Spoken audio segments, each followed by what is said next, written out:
রানার YouTube চ্যানেলে দর্শকদেরকে স্বাগত জানাই।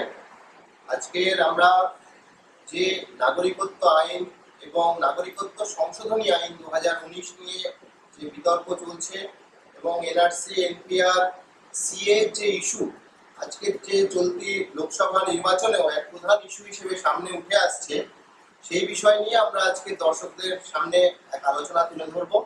আমাদের সাথে আজকে আমরা পেয়েছি নো এনআরসি মুভমেন্টের অন্যতম প্রধান সংগঠক কমল সুর মহাশয়কে।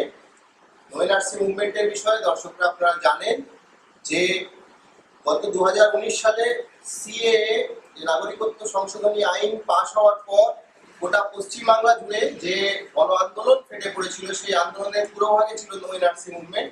সেই নো এনআরসি মুভমেন্টের অন্যতম সংগঠক, প্রধান সংগঠক কমল সুর মহাশয় আজকে আমাদের সাথে আছে। আমরা কমলদাকে স্বাগত জানাচ্ছি আমাদের পক্ষ থেকে। কমলদা, আমরা প্রথম যে বিষয়টা নিয়ে একটু জানতে চাই যে 1950 সালে ভারতের যে সংবিধান গৃহীত হয়, সেই সংবিধানে নাগরিকত্বের প্রশ্নটিকে কিভাবে সেটাকে ব্যাখ্যা করা হয়েছিল সেটা সম্পর্কে যদি একটু দর্শকদের কাছে আপনি আলোকপাত করেন। নমস্কার। 1950 সালের 26শে জানুয়ারি ভারতবর্ষের সংসদে অস্ট্রেলিয়ান বেঞ্চ আপনার সংবিধান পেশ করে। সেই সংবিধানে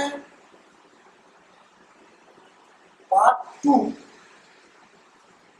অনুচ্ছেদে 5 থেকে 11 নম্বর ধারা নাগরিকত্ব বিষয়টাকে ধরা হয়েছে।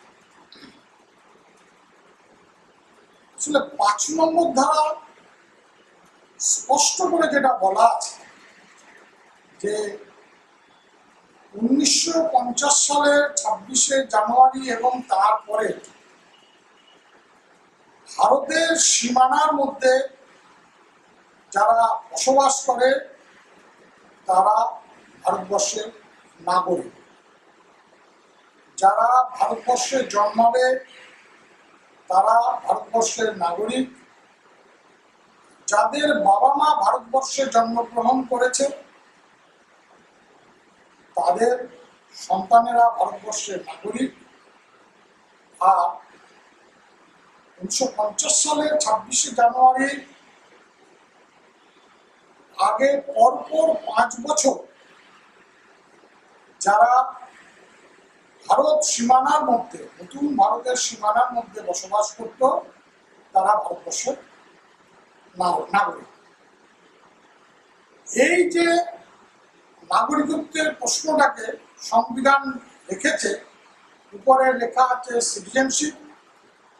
এই 3টে ধারা, অর্থাৎ 5 নম্বর ধারার এই 3টে ক্লজ, এইটা কিন্তু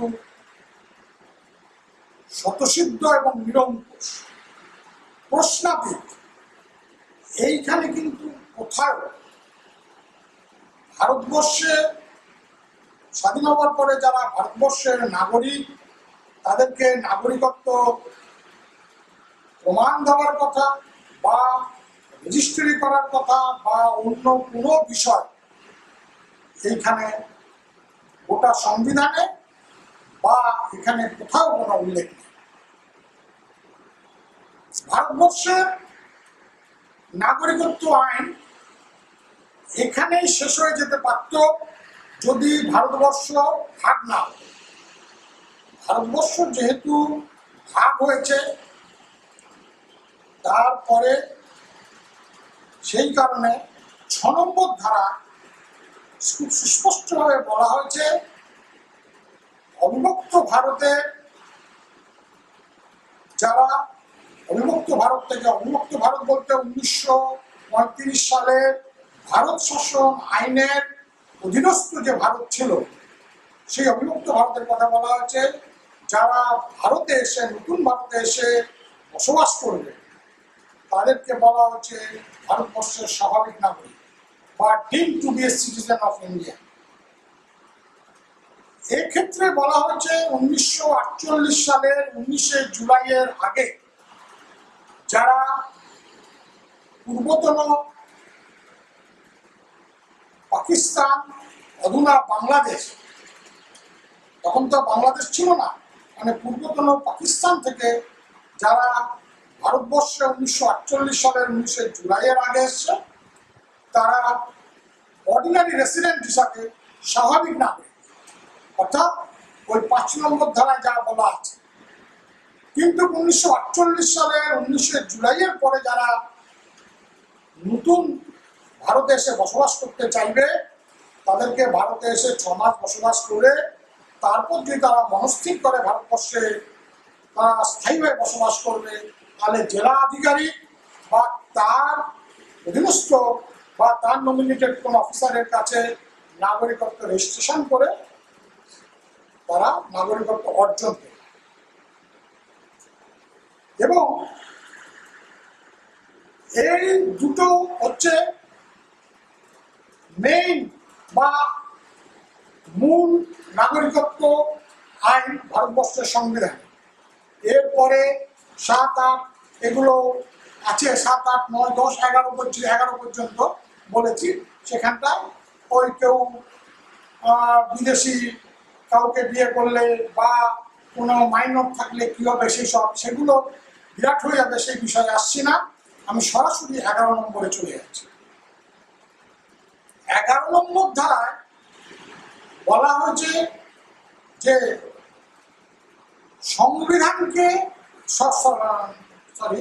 সংসদকে অধিকার দেওয়া হয়েছে যে আপনারা সংসদে acquisition and termination of citizenship act, অর্থাৎ নাগরিকত্ব অর্জন এবং খারিজ, এই বিষয়ে আপনারা আইন প্রণয়ন করে নেন। সেই অনুযায়ী ভারতবর্ষের সংসদ 1955 সালে তার আইন বানায়। আপনারা দেখবেন সেই আইনটা যখন সংসদে বিল আকারে পেশ করা হয়েছিল, সেখানে দেওয়া আছে 23 নম্বর বিল। আইনটা হচ্ছে acquisition and termination of citizenship act, এবং এই আইনটার নাম দিয়েছে সিটিজেনশিপ অ্যাক্ট 1955। এইটা বলার উদ্দেশ্য হচ্ছে এইটা যে ভারতবর্ষের নাগরিকত্ব আইন, অর্থাৎ 11 নম্বর ধারা অনুযায়ী যে নাগরিকত্ব আইন বানানো হয়েছে, সেই নাগরিকত্ব আইনে ভবিষ্যতে কারা ভারতবর্ষের নাগরিকত্ব অর্জন করবে এবং কারা অন্য দেশের নাগরিকত্ব নিয়ে নিলে বা অন্য কোনো কারণে কাদের নাগরিকত্ব খারিজ করা হবে, সেই বিষয়ে নির্দিষ্টভাবে নাগরিকত্ব আইন বানানো হয়েছে। কিন্তু আমরা অত্যন্ত ভয়ের সঙ্গে দেখছি যে ষড়যন্ত্রমূলকভাবে এই আইনে ভারতবর্ষের স্বাধীনতার পরে 1950 সালে সংবিধান ভারতবর্ষের সমস্ত মানুষের জন্য 5 নম্বর ধারায় যে নাগরিকত্ব আইনটাকে স্বতঃসিদ্ধ এবং নিরঙ্কুশ নাগরিকত্ব আইনটাকে যারা প্রণয়ন করেছিল, সেইটাকে চ্যালেঞ্জ করে দিয়েছে এবং সেইটাকেও প্রায় পুরোপুরি খারিজ করে দিয়েছে। এবং সমস্ত সংসদীয় রাজনৈতিক দলগুলো এবং আরো বহু বিভিন্ন সংগঠন এইটাকে প্রচার করছে। কিন্তু আপনারা যদি 11 নম্বর ধারাটা দেখেন, সেখানে কিন্তু সুস্পষ্টভাবে বলা আছে যে আইন প্রণয়ন করবে সংসদ, acquisition and termination of citizenship act, অর্থাৎ নাগরিকত্ব অর্জন এবং খারিজ। কারা নাগরিকত্ব অর্জনের প্রশ্নটা আসছে? নাগরিকত্ব অর্জনের প্রশ্নটা আসছে অবিভক্ত ভারত থেকে যারা ভারতবর্ষে আসবে, তাদের সন্তান সন্ততি এবং আরো আনুষঙ্গিক বিষয়গুলো। সেই প্রশ্নে ভারতের যে 6 নম্বর ধারায় সংসদে আপনার সংবিধানের 6 নম্বর ধারায় গাইড করা আছে, ঠিক সেই অনুযায়ী যে 1955 সালে নাগরিকত্ব আইন তৈরি করা হয়েছে, একদম ওই অনুযায়ী তৈরি করা হয়েছে যে অবিভক্ত ভারত থেকে যারা 1948 সালের 19শে জুলাইয়ের পর আসবে, তারা জেলা শাসক বা জেলা শাসকের অধীনস্থ সরকারি অফিসারের কাছে আবেদনের ভিত্তিতে নাগরিকত্ব নেবে। কাজেই আজকে এই যে নাগরিকত্ব আইনে সংশোধন এনে তার মধ্যে দিয়ে 2003-এর মতো আমাদের মনে হয়েছে এটা পৃথিবীর বৃহত্তর ষড়যন্ত্র। এই পৃথিবীর বৃহত্তম এবং নৃশংসতম ষড়যন্ত্র ভারতবর্ষের মতো এত বড় দেশে ভারতবর্ষের 140 কোটি মানুষের নাগরিকত্বকে প্রশ্নের চিহ্ন মুখে ফেলে দেওয়া।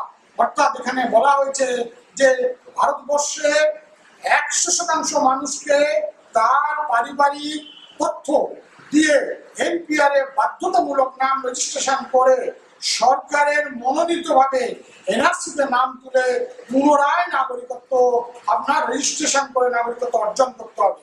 আমাদের প্রশ্ন যে যাদেরকে সংবিধান নিরঙ্কুশ এবং স্বতঃসিদ্ধ নাগরিকত্ব দিয়েছে তারা কোন অধিকার বলে তারা এই আবার পুনরায় তাদের কাছে নাগরিকত্ব রেজিস্ট্রেশনের বিষয়টাকে তাদেরকে নিয়ে আসছে? এটা হচ্ছে ষড়যন্ত্র। এই ষড়যন্ত্রের বিরুদ্ধে আজকে ভারতবর্ষের মানুষকে ঐক্যবদ্ধ হতে হবে এবং নাগরিক আন্দোলন করে তুলতে হবে। তার কারণ 2003-এ এই যে নাগরিকত্ব সংশোধনী আইন, এই নাগরিকত্ব সংশোধনী আইন কিন্তু আপনার অটল বিহারী বাজপেয়ী সরকার বা বিজেপি একা করেনি। যদি কংগ্রেস বা সেই সময়কার বাম শক্তি CPM, CPI, RSP, Forward Bloc তারা যদি বিরোধিতা করত তাহলে কোনো অবস্থাতে সিএ 2003 নাগরিকত্ব সংশোধনী আইন পাস হতো না। কারণ আপনার আইনকে পাস করতে হলে আপনার রাজ্যসভা এবং লোকসভা উভয় সভাতে পাস করতে হয়। সেই সময় লোকসভাতে যদিও আপনার বিজেপি অল্প সংখ্যাগরিষ্ঠ ছিল, কিন্তু রাজ্যসভায় কংগ্রেস অনেক বেশি সংখ্যাগরিষ্ঠ ছিল। এবং লোকসভাতেও আপনার যদি কংগ্রেস এবং সিপিএম, বামফ্রন্ট যদি বিরোধিতা করত তখন কিন্তু আপনার সামান্য বেশি থাকলেও সেই বিরোধিতা জোরে এবং সেটাকে যদি মানুষের মধ্যে নিয়ে আসতো তাহলে কিন্তু আজকে এই আইন পাস হতো না। এবং রাজ্যসভাতে আপনার অটল বিহারী বাজপেয়ী যেটা করেছে, লালকৃষ্ণ আদবানিকে দিয়ে তারা প্রথমে রাজ্যসভাতে বিলটা পাস করায় এবং রাজ্যসভাতে যে 245 জন সাংসদ তারা ওভারওয়েলমিং সর্বসম্মতিতে তারা সেইটাকে পাস করে দেয় 2003 নাগরিকত্ব সংশোধনী আইন। ঠিক তার পরের দিন লোকসভাতেও তারা সেটাকে পাস করে দেয়। যে কারণে ভারতবর্ষের মানুষ তখন জানতে পারেনি, তার পরবর্তীকালেও জানতে পারেনি 2019-এর আগে যে ভারতবর্ষের 100% মানুষকে পুনরায় নাগরিকত্বের প্রমাণ দিতে হবে।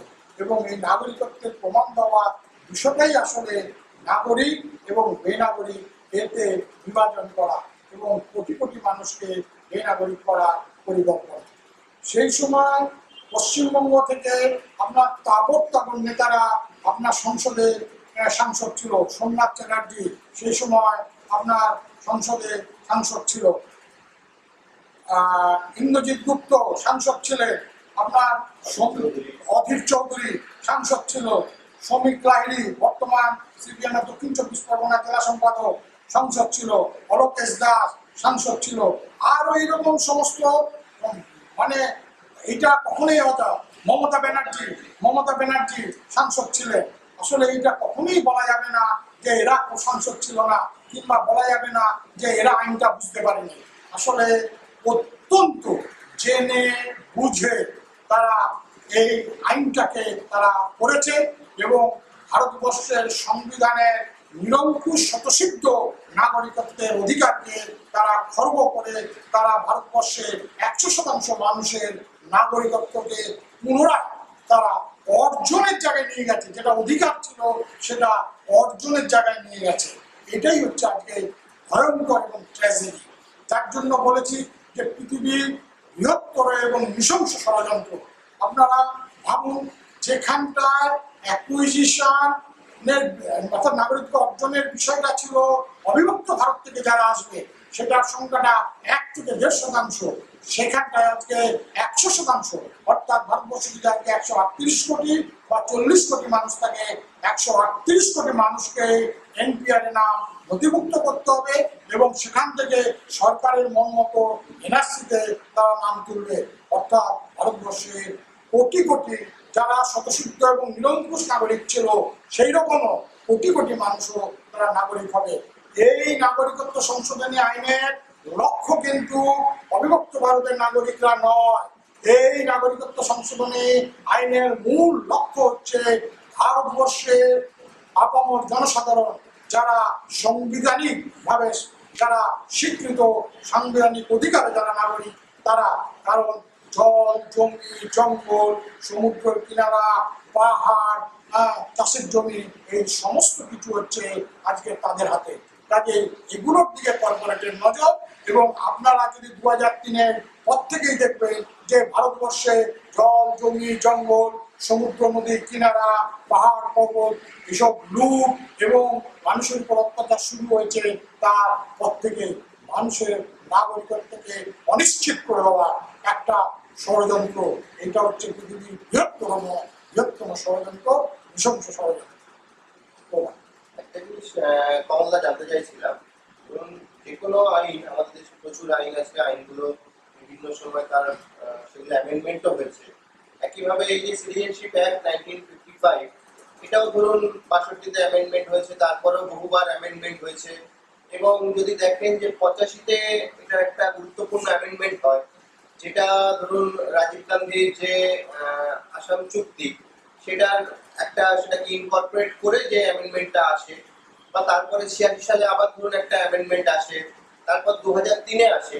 কিন্তু এই কোনোটা নিয়ে সেভাবে কোনো যে তাপ উত্তাপ বা জনগণের ভিতরে যে মানে বিষয়টা সম্পর্কে জানা বোঝা, এগুলো কিছুই হয়নি। যেরকম আমাদের দেশে আরো হাজার একটা আইন প্রতি মুহূর্তে পাল্টাচ্ছে, সংশোধন হচ্ছে, সেরকম ভাবেই থেকে গেছে।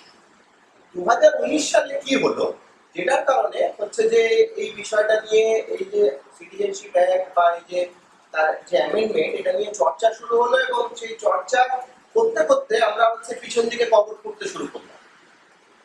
এটা নিয়ে মানে যদি একটু বলেন যে কেন 2019-এ হঠাৎ করে এই বিষয়টা নিয়ে এত আলোড়ন শুরু হলো, এবং সেই আলোড়নের সুবাদে আমরা হচ্ছে যে 2003-এর দিকে তাকালাম, 3-এর যে সংশোধনী বা 86 সংশোধনী, 85 সংশোধনী, এগুলোর দিকে আমরা তাকালাম।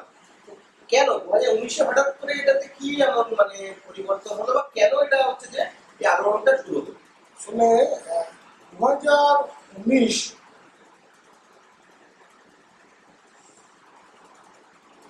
নাগরিকত্ব আইন তার তৈরি হওয়ার জাস্ট আগে আগে দিয়ে আসাম এনআরসির তালিকা প্রকাশ করল এবং গোটা ভারতবর্ষের মানুষ দেখতে পেল যে আসলে এই এনআরসি নামক একটা নিয়ম লক্ষ লক্ষ মানুষকে দেশহীন করে দিচ্ছে, নাই দেশে পাঠিয়ে দিচ্ছে। আমাদের মতো যারা সাধারণ মানুষ তারাও তখন এইটাকে নিয়ে চর্চা আমরা শুরু করি যে এটা কিরকম। ওই চর্চা করতে গিয়ে আমরা আসলে অনেকেই দেখি যে আসলে এই যে এনআরসি করার আইনটা তাহলে কবে হলো, আসামে এনআরসি হলো, এনআরসি করার আইনটা কবে হলো, 2003 সালে। তার আগে কি হয়েছে, তাহলে নাগরিকত্ব আইন কি আছে, তাহলে আর অন্যান্য জন্মসূত্রে নাগরিকত্ব বা অন্যান্য নাগরিকত্ব আইনগুলো কি আছে, বা অবিভক্ত ভারত থেকে যারা এসছে তাদের নাগরিকত্ব আইন। এই ঘুরতে ঘুরতে যখন আমরা গেছি বা আমাদের মতো অনেকেই গেছে, তখন আমরা দেখতে পেয়েছি এই নাগরিকত্ব আইনের ভয়ঙ্করতা কি। এর বিরুদ্ধে একটা অল্প অল্প করে প্রচার শুরু হলো। তার মধ্যে 2019 সালে দ্বিতীয়বারের জন্য নরেন্দ্র মোদী মে মাসের 28 তারিখ খুব সম্ভবত সরকার গঠন করে। তার 3 মাসের মধ্যে সেপ্টেম্বর মাসের মধ্যে 31 সেপ্টেম্বর আসাম এনআরসি লিস্ট বার করে এবং তাতে 19,06,557 জন মানুষ সরাসরি বেনাগরিক। মানুষ দেখলো যে হিন্দু, মুসলমান, বৌদ্ধ, খ্রিস্টান, আদিবাসী, অনাদিবাসী কোনো বাজ বিচার যাই ওরা যাই করার কথা বলুন, আসলে তারা লক্ষ লক্ষ মানুষকে বেনাগরিক করেছে। আসলে যদি এই 19 লক্ষ মানুষটাকে ভিজুয়ালাইজ করা যায়, পৃথিবীর বহু দেশের জনসংখ্যা থেকে বেশি, পৃথিবী এমনকি ইউরোপিয়ান ইউনিয়নের বেশ কয়েকটা দেশের মানে টোটাল বেশ কয়েকটা দেশ একসাথে হওয়ার পরও তাদের জনসংখ্যা থেকে বেশি, এইটা মানুষকে নাড়া দেয়। তার সঙ্গে সঙ্গে 2019 আইনে একটা ভয়ঙ্কর একটা সংযোজন আছে, যে সংযোজনটা ভারতবর্ষের সংবিধানের 14 নম্বর, 15 নম্বর এবং 21 নম্বর ধারাকে তারা সরাসরি তারা পাল্টে দেওয়ার পরিকল্পনা করেছে। সেই ধারাটা কি? সেই ধারাতে আছে যে ভারতবর্ষে জাত, ধর্ম, বর্ণ, পুরুষ, মহিলা, গায়ের রং, প্রদেশ, ভাষা সব কোনো কিছুর ভিত্তিতে কোনো নাগরিকের কোনো আইন করা যাবে না। সেখানটায় এরা যেটা করলো যে যারা বেনাগরিক হবে, হিন্দু, বৌদ্ধ, খ্রিস্টান, পার্সি, বৌদ্ধ, তারা আইনে বলেছে তারা যদি 2014 সালে 31 ডিসেম্বর মধ্যে ভারতবর্ষে এসে থাকে এবং যদি তারা পাসপোর্ট এন্ট্রি এবং ফরেনার অ্যাক্ট তারা যদি ছাড় পেয়ে থাকে, যদি তারা বিভিন্ন টার্মস কন্ডিশনস এবং রেস্ট্রিকশনসগুলো মেনে নেয়, তাহলে তাদেরকে নাগরিকত্ব দেওয়া হবে। আসলে এই বিষয়ে পরে আলোচনা করছি। আসলে এই যে মুসলিম ধর্মাবলম্বীদেরকে বাদ দেওয়া, এই যে এক্সক্লুশন, এটা শুধুমাত্র প্রশ্নটা নাগরিকত্বের প্রশ্ন না, ভারতবর্ষে আইন তৈরি হয় রেফারেন্সের ভিত্তিতে। আর যদি নাগরিকত্বের প্রশ্নে কোনো একটা আইন তৈরি করে, কালকে সেই রেফারেন্সকে দিয়ে, অর্থাৎ এই ধর্মের ভিত্তিতে আইন তৈরি হচ্ছে, আগামী দিনে সিভিল, তারপরে ক্রিমিনাল, তারপর আরো অন্যান্য সমস্ত আইনে এই ধর্মের ভিত্তিতে নাগরিকত্ব আইনগুলো এবং ধর্মভিত্তিতে আইন তৈরি হওয়ার বিষয়গুলো রাস্তা খুলে যাবে। এতে শুধুমাত্র সমাজে যারা এই এনআরসি এনপিআর কে বিরুদ্ধে প্রতিবাদ করছিল তারা না, তার সঙ্গে ধর্মের ভিত্তিতেও আপনার মুসলিম ধর্মাবলম্বীরা তারা উঠে আসে। এই সময় খুব লক্ষণীয় যেটা, তখন 2019 সালের প্রথম পর্যায়েও কিন্তু ভারতবর্ষের সংসদে যে প্রধান রাজনৈতিক দলগুলো তারা কিন্তু শব্দটি করছে না যখন ইমপ্লিমেন্ট হচ্ছে। এবং আসামের ক্ষেত্রে 2019 এবং আসামের ক্ষেত্রে যখন এনআরসি ইমপ্লিমেন্ট হয়েছে, কংগ্রেস, বিজেপি, সিপিএম, সিপিআই এবং অগপ এবং আরো যেসব রাজনৈতিক দল আছে তারা সবাই একসাথে তারা আসামে এনআরসিকে প্রয়োগ করেছে। এটাও ভারতবর্ষের মানুষ দেখতে পাচ্ছে। এর ফলে যেটা হলো সেটা হচ্ছে যে এই একদিকে কিছু মানুষ যারা এনআরসি কে খুঁজতে গিয়ে যারা বুঝতে পারলো যে আসলে এই যে সংসদীয় সংশোধনীগুলো বা এই যে সংশোধিত নাগরিকদেরকে আবেদনই করতে দেবে না, পরবর্তীকালে যা এর ফলে দেখা গেছে যে যেটা যদিও অন্য প্রসঙ্গ, সেটা এর ফলে যেটা তোমার যেটা প্রশ্ন ছিল যে কেন এটা এত ইয়ে হলো, এইটার ক্ষেত্রে যখন সিভিল সোসাইটি, যখন নাগরিক সমাজ পথে নেমে গেছে, হাজারে হাজারে লক্ষতে গোটা পশ্চিমবঙ্গ, গোটা ভারতবর্ষ জুড়ে, তখন রাজনৈতিক দলগুলো আর, বিশেষ করে বিরোধী রাজনৈতিক দলগুলো আর পিছিয়ে থাকতে পারে। তারা তখন যেটা করলো সেইটা হচ্ছে যে সংসদে 2019 একমাত্র নাগরিকত্ব আইন, যে আইন বিজেপি একক সংখ্যাগরিষ্ঠতার জোরে তারা পাস করেছে, যার ফলে এই যে অন্যান্য রাজনৈতিক দলগুলো তারা দেখলো যে আমাদের তো কোনো এটাতে দায় নেই, এবং অদ্ভুতভাবে আজও পর্যন্ত এই নির্বাচন উপলক্ষেও তারা সিএ নিয়ে সরব। তারা কিন্তু সিএ তৈরি হওয়ার ভিত্তিভূমি যে 2003 সিএ 2019টা হচ্ছে বাই প্রোডাক্ট অফ 2003। আসলে নাগরিকত্ব খারিজ করা হচ্ছে বলেই না নাগরিকত্ব দেওয়ার প্রশ্ন তুমি এখানে তুলেছিলে, যদিও সেটা ভাগ, যদিও বাস্তবতার কোনো নাগরিকত্ব তুমি দেবে না, এবং তার সঙ্গে মৌলিক চরিত্রে তুমি মুসলিম ধর্মাবলম্বীদের বাদ দেওয়ার একটা চরিত্র এখানে নিয়ে এসছো। এরা যেটা দেখলো যে এখানে তো বিরোধীরা দেখলে এখানে তো আমাদের কোনো রায় দায়িত্ব নেই, অতএব তারা তখন টিকে থাকার স্বার্থে, তারা তখন ভোটের রাজনীতির স্বার্থে, জনগণ থেকে বিচ্ছিন্ন হয়ে যাওয়ার স্বার্থে এই সিএ সিএ সিএ এমনকি মুনিশ শব্দটা পর্যন্ত ব্যবহার করে না। অ্যাজ যে সিএ সিএ বলছি, যদি আপনাকে কখনো প্রশ্ন করে দিই হয়তো আমরা তো সিএ বলছি, মানে যতগুলো সিএ আছে সব। হ্যাঁ, আসলে এইটা এক ধরনের চালাকি, এই উপর চালাকি করে ভারতবর্ষের সংসদের বিভিন্ন রাজনৈতিক দলগুলো তারা মানুষকে প্রতারণা করছে। এই প্রতারণার বিরুদ্ধে নাগরিকদের সজাগ হতে হবে। নাগরিকরা যদি রাস্তায় নামে, নাগরিকরা যদি তাদের নাগরিকত্বের প্রশ্নে সচেতন হয়, নাগরিকরা যদি যত বেশি বেশি পরিমাণে রাস্তায় নামবে, তত রাজনৈতিক দলগুলো বাধ্য হবে এইসব আইনগুলোকে বাতিলের প্রশ্ন। সেখানকার অন্য কোনো প্রশ্নই নেই, পরিষ্কার এই আইনগুলো ভারতবর্ষের সংবিধান বিরোধী, এই আইনগুলো ভারতবর্ষের নাগরিকত্ব আইন বিরোধী, এই আইনগুলো ভারতবর্ষের আইনের কথা যদি ছেড়ে দিই মানুষ বিরোধী, ভারতবর্ষের জনগণের বিরোধী আইন।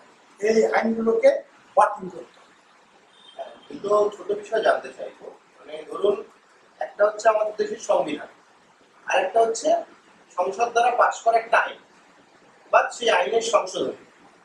তো আইন বা আইনের সংশোধনী সংবিধানের কোনো ধারাকে বা সংবিধানের যে নাগরিকত্ব নিয়ে যে ধারণাটাকে সেটাকে যে খারিজ করে দিচ্ছে, এটা কি আদৌ মানে এটা কি মানে কোনো মানে যে কোনো গণতান্ত্রিক দেশে বা গণতান্ত্রিক সমাজে, যেখানে ধরুন একটা পার্লামেন্ট রয়েছে, একটা তার উপরে সুপ্রিম কোর্ট রয়েছে, এত কিছু আর কি, ভারত পৃথিবীর বৃহত্তম গণতন্ত্রের যে আর কি আমরা আওয়াজ শুনি, সেখানে এটা কিভাবে সম্ভব যে একটা আইন সংবিধানের হচ্ছে যে যে পার্ট 2 এর যে আপনি বললেন যে 5 থেকে 11 অব্দি যে নাগরিকত্বের যে ধারণাটা দিয়েছে সেটাকে হচ্ছে খারিজ করে দিচ্ছে, এটা কিভাবে সম্ভব?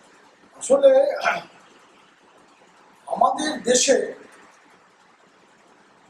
নাগরিকদের উপর নিপীড়নমূলক আইনগুলো, নাগরিকদের অধিকার খর্ব করার প্রশ্নে বারবার দেখেছি সংসদে সরকার এবং বিরোধী পক্ষ এক, এবং কখনো কখনো এমন একটা তারা তারা তাদের অ্যাক্টিভিটি দেখা মনে হয় যেন তারা অভিন্ন। যেমন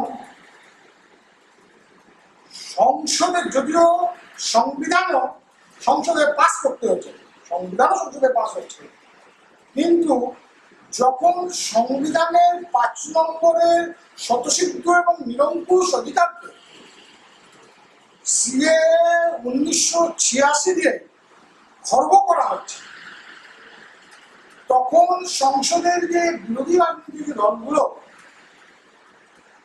তখন CPI, CPM, RSP, Forward block, তখন বিজেপি ছিল বিরোধী, তখনও বিজেপি জন্ম ছিল, তখন বিজেপি ছিল বিরোধী, তারা কিন্তু তখন দেখা গেল তারা অভিন্ন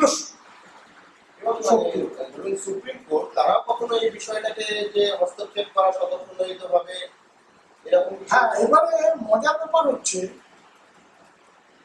সুপ্রিম কোর্টে বারবার এই প্রশ্নে 1985 অর্থাৎ রাজীব গান্ধীর সঙ্গে অগপর যে চুক্তি, অসম চুক্তি, সেই চুক্তিকে যখন নাগরিকত্ব আইনে ইনকর্পোরেট করা হলো, তখন সংসদের যে সাংবিধানিক বেঞ্চ আছে, তখন সেখানটা বারবার পিএলআই করা হয়েছিল, যে পিআইএল করা হয়েছিল যে এইটা হস্তক্ষেপ করবে বা এইটা বিচার করা হবে।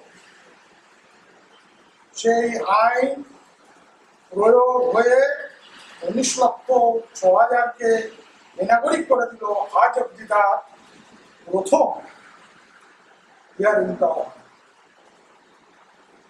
1986, 2003 এই সবকটার ক্ষেত্রে আমরা দেখেছি প্রায় একই রকম। আসলে ওই আবারও যেটা বলছি যে দেশের নাগরিকদের নিপীড়ন করার প্রশ্নে সব রাজনৈতিক দল এবং অন্যান্য শক্তিরা সব একাকার মিলেমিশে তখন কোনো আপনার আলাদা আলাদা করে সিগ্রিগেট করা যাবে না, হয়ে যাবে না যে এই আপনারা ইউএপি আইনের ক্ষেত্রে দেখবেন, যেমন এবারের নির্বাচনের ইস্যুতে অদ্ভুতভাবে দেখছি যে এমনকি সিপিএম এর নির্বাচনী স্টার যখন আমার হাতে এলো তারাই পাঠিয়েছে, আমি দেখছিলাম সেখানে ইউপিএ বাতিল করো, এনআইএ বাতিল করো, হ্যাঁ এনআরসি সিএ বাতিল করো, অথচ জাতীয় শিক্ষানীতি বাতিল করো, অথচ তারা যখন সরকারে পশ্চিমবঙ্গে বা এখন কেরলে আছে তারা ইউএপিএ অন্য অনেক রাজ্য থেকে বেশি তারা প্রয়োগ করছে, তারা এনআইএ তারা প্রয়োগ করছে, তারা কেরালাতে তারা ডিটেনশন ক্যাম্প, তারা এমনকি প্রাইভেট পার্টিকে দিয়ে টেন্ডার করে তারা ডিটেনশন ক্যাম্প করেছে। আসলে এরা প্রতারক, এই প্রতারকদের উপর নির্ভরশীল হলে ভারতবর্ষের জনগণের সমস্ত আজকে তারা ভাতার উপর নির্ভরশীল হয়েছে, আগামী দিনে জানি না তারা নিজেদের রক্ত পিছিয়ে খাবে কিনা, তারা কিসের উপর নির্ভরশীল হবে। এখানে শুধু সিপিএমকে দোষারোপ দিলে হবে না, প্রত্যেকটা বিরোধী রাজনৈতিক দল আপনারা দেখুন না, বিরোধী ইন্ডিয়া জুড়ে যেসব রাজনৈতিক দল আছে প্রত্যেকটা রাজনৈতিক দল তারা এনআরসি এনপিআর এর সমর্থক, তারা সিএ, তারা যেহেতু ওখানে তাদের কোনো ভূমিকা ছিল না তাই তারা মুখে একটা বিরোধী দেখাচ্ছে, বাস্তবত তারা আন্দোলন গড়ে তুলছে না। 2003 সালে যখন নাগরিকত্ব সংশোধনী আইন ছিল তখন পশ্চিমবঙ্গের সিপিএম এর 21 জন সাংসদ ছিল, হ্যাঁ, এবং আরো বামফ্রন্টের মূলে ছিল গোটা ভারতবর্ষে 42 জন, সিপিএম এ ছিল 33 জন। যদি পশ্চিমবঙ্গে তখন তারা এর বিরুদ্ধে মানুষকে ঐক্যবদ্ধ করতে চাইতো তাহলে কিন্তু লক্ষ লক্ষ কোটি কোটি মানুষ ঐক্যবদ্ধ হতো, সরকারের ক্ষমতা থাকতো না এই আইন করা। তৃণমূল কংগ্রেস তখন মমতা ব্যানার্জি নিজে আপনার সংসদের সদস্য ছিল, শুধু তাই না 2003 সালের এনডিএ সরকারের তিনি মন্ত্রী ছিলেন, সেই মন্ত্রী হচ্ছে কয়লা এবং খনি মন্ত্রী ছিলেন তিনি, তিনিও আপনার এই আইনের পৃষ্ঠপোষক। কাজেই মানে ঠক বাঁচতে গা উজাড় হবে, এখানে নাগরিকদের নাগরিকত্বের অধিকার প্রতিষ্ঠা করার জন্য রাস্তায় নামতে হবে। নিজে না খেলে যেমন পেটের খিদে মেটে না, তেমনি নিজের অধিকারের দাবিতে নিজে রাস্তায় না নামলে অধিকার প্রতিষ্ঠা পাবে। একটা বিষয় একটু জানতে চাইবো কমলদার কাছে, ভারতবর্ষ একটা বিশাল বড় দেশ এবং সেই দেশের বিভিন্ন অঞ্চলের ভিতরে বিভিন্ন রকম ভিন্নতা রয়েছে। এবার যে উত্তর পূর্ব ভারত সেখানে একটা জিনিস দেখা যাচ্ছে যে বিভিন্ন যে ইন্ডিজিনিয়াস যে গোষ্ঠী বা সংগঠন তারা হচ্ছে যে এই এনআরসি এবং সিএ নিয়ে যথেষ্ট তারা মানে উৎসাহী আগ্রহী বা হচ্ছে যে বিজেপির যে প্রচেষ্টা সেটাকে তারা স্বাগত জানাচ্ছে। আবার কিছু কিছু ইন্ডিজিনিয়াস গ্রুপ যারা এই যে আপনি যেরকম বললেন যে হিন্দু, বৌদ্ধ, জৈন এরকম যে 6টা যে সম্প্রদায়ের কথা বললেন তাদের মধ্যে পড়ে না, আবার মুসলিমও নয়, এরকম কিছু ইন্ডিজিনিয়াস গ্রুপ রয়েছে যাদের মানে কি হবে এই সিএ এর ফলে সেটা নিয়ে তারা একটা আশঙ্কার মধ্যেও রয়েছে এবং তারাও সুপ্রিম কোর্টে পিটিশন করেছে। এবং আরেকটা জিনিস যদি দেখি যে মানে ধরুন আসামে 19 লক্ষ মানুষ হচ্ছে যে এনআরসিতে বেনাগরিক হলো, কিন্তু তারপরে যে কোনো একটা বড় আন্দোলন আসামে বা উত্তর পূর্ব ভারতে গড়ে উঠলো সেরকমটা আমরা কিন্তু খুব একটা দেখতে পাই। এই গোটা বিষয়টা নিয়ে যে উত্তর পূর্ব ভারতের যে এই যে বিশেষ যে ফিচার এটা সম্পর্কে যদি একটু আমাদের দর্শকদের আলোকপাত করেন। মানুষ যদি নাগরিক সমাজ যদি রাস্তায় নামে তাহলে কিন্তু এই সমস্ত কিছু উড়ে যাবে। এবং আজকে নাগরিক সমাজ যদি তাদের, আমরা সমস্ত জায়গায় বলি যে আপনারা যদি কনভেনশন বা এসব বিষয়ে জানতে বুঝতে চান তাহলে আপনারা নমিনেশন মুভমেন্ট বা অন্যান্য যেসব সংগঠন এই এনআরসি এনপিআরসি এর বিরুদ্ধে যারা বিভিন্ন মানুষকে সচেতন করছে তাদের সাথে যোগাযোগ করুন, তাদের কাছ থেকে জানুন, বুঝুন বা নাগরিকত্ব আইনগুলিকে নিজেরা চর্চা করুন, তাহলেই বুঝতে পারবেন। কিন্তু মানুষ যত বেশি পরিমাণে রাজনৈতিক দলের উপর নির্ভরশীল হতে চাইছে তত বেশি পরিমাণে তারা নিজেরা এটা করতে চাইছে না। এমনকি যখন আধার কার্ড বাতিল হয়ে গেল, এবারে ভোটের আগে দিয়ে আমরা দেখেছি, তখন আমরা তাদেরকে বলেছিলাম যে আপনারা কলকাতাতে আসুন, আমরা আপনাদেরকে নিয়ে প্রেস কনফারেন্স করবো।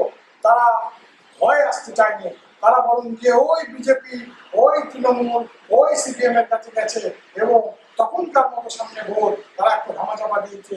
আমাদের অনুমান এইবারে নির্বাচনের পরে যদি বিজেপি সরকার ক্ষমতায় আসে 6 মাসের মধ্যে তারা এনপিআর এনআরসি লাগু করবে। কাজে আজই নাগরিক আন্দোলন গড়ে তোলা দায়িত্ব এবং কর্তব্য নাগরিক সমাজে নিজেদের নাগরিকত্ব সুরক্ষা করা। কমলদাকে অনেক ধন্যবাদ আজকের আমাদেরকে সময় দেওয়ার জন্য। আমরা আশা করব যে 2019-20 যে ধরনের আন্দোলন গড়ে উঠেছিল তার থেকেও আরো বড় আন্দোলন গড়ে উঠবার প্রয়োজন রয়েছে, যেটা কমলদার বক্তব্যের মধ্যে দিয়ে উঠে আসলো। তো সেই আন্দোলনে নো এনআরসি মুভমেন্ট সামনের সারিতে থাকবে, এই আশা রেখে আমরা আজকের মতো আমাদের প্রোগ্রাম শেষ করছি।